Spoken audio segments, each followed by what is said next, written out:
Assalamualaikum warahmatullahi wabarakatuh. Perkenalkan, nama saya Risalatul Fauzia, mahasiswa dari Administrasi Pendidikan. Di sini saya akan menjelaskan pengembangan organisasi dari mata kuliah Dasar-Dasar Manajemen. Pengembangan organisasi merupakan salah satu bidang pengembangan dari manajemen sumber daya manusia, di mana pengembangan organisasi itu fokus membantu perusahaan dalam mencapai peningkatan kinerja yang berkelanjutan melalui sumber daya manusianya itu sendiri. Tujuan dari pengembangan organisasi adalah agar organisasi dapat merespon dan beradaptasi dengan lebih baik terhadap perubahan industri atau pasar dan kemajuan teknologi, termasuk perubahan yang ingin dilakukan. Tujuan pun terbagi menjadi 3. Yang pertama sebagai alat dalam mengidentifikasi perubahan, yang kedua mendukung inovasi produk, dan yang ketiga menganalisis proses kerja. Proses menjalankan pengembangan organisasi terbagi ke dalam 5 bagian. Yang pertama, identifikasi dan definisi masalah. Pemahaman dan identifikasi masalah dalam organisasi adalah langkah pertama yang dilakukan. Yang kedua, pengumpulan data. Mungkin merupakan yang terpenting dalam proses dengan cara wawancara, observasi, dan kuesioner. Yang ketiga, diagnosis. Diagnosis membutuhkan keterampilan analisis dan observasi yang baik. Yang keempat, perencanaan perubahan. Setelah mendiagnosis masalah, pakar mengalihkan perhatiannya kepada perencanaan. Yang kelima, evaluasi dan feedback. Evaluasi dianggap sebagai salah satu tahapan penting dalam pengembangan proses. Selanjutnya yaitu tahapan-tahapan pengembangan organisasi. Yang pertama, pembentukan tim untuk saling mengenal dengan tujuan serta satu sama yang lainnya. Yang kedua, brainstorming, melibatkan sesi tukar pendapat untuk memutuskan aturan, etika, pendelegasian, tugas, dan yang lainnya. Yang ketiga, penyelarasan. Penyelarasan dalam tahap ini adalah antar anggota tim bersedia menerima ide, pendapat, fakta, dan angka, dan yang lainnya.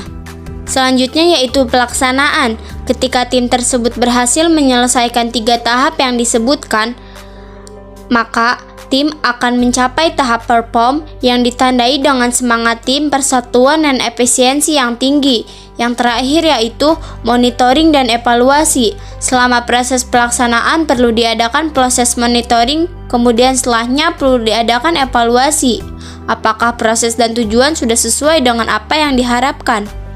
Yang terakhir yaitu contoh praktik pengembangan organisasi orientasi internal dan eksternal.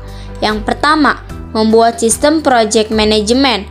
Dengan menggunakan pengembangan organisasi, bisa untuk pemetaan rencana dalam membuat atau menentukan sistem project management. Yang kedua, mengembangkan pelatihan layanan customer. Pelatihan dapat meningkatkan seberapa efisien karyawan bekerja dan berapa tingkat layanan yang mereka berikan kepada pelanggan. Yang ketiga, meningkatkan hubungan masyarakat.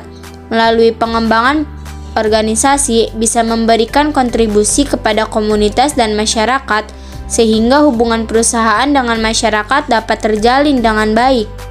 Yang keempat yaitu manajemen perubahan dan talenta. Manajemen perubahan dan talenta bersama-sama dengan departemen, komite, dan unit-unit yang lainnya dalam perusahaan untuk merencanakan dan melaksanakan perubahan-perubahan yang signifikan. Yang terakhir yaitu merancang ulang proses bisnis. Pengembangan organisasi dapat dijadikan tools dalam menganalisis metode kerja saat ini untuk menentukan perlu tidaknya dirancang metode kerja yang baru yang lebih baik. Kesimpulan, berdasarkan paparan yang tadi saya jelaskan, maka dapat disimpulkan bahwa pengembangan organisasi adalah proses perubahan terencana yang berkelanjutan dengan tujuan meningkatkan kinerja karyawan dan perusahaan. Tujuan dari pengembangan organisasi adalah agar organisasi dapat merespon dan beradaptasi dengan lebih baik terhadap perubahan industri atau pasar dan kemajuan teknologi.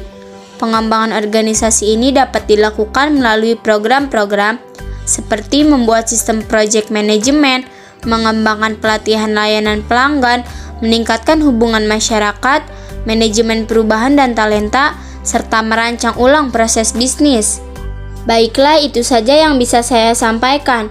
Kurang lebihnya saya mohon maaf. Wassalamualaikum warahmatullahi wabarakatuh.